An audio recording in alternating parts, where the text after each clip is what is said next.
ఇంటి ముంగట ఖాళీ కూర్చోకపోతే ఇంట్లోకి వచ్చిన పైన ఆసర కావచ్చు కదా.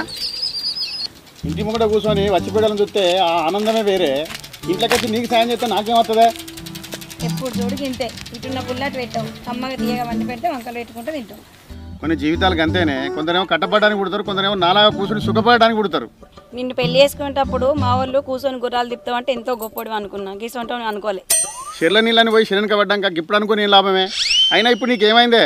కూర పోవడానికి కింద బాధపడతాను. మోస్టోనికి తెలుస్తుంది కావాడి బరువు, అయినా చూసుకోనికి నీకేం తెలుస్తుంది నా బాధ?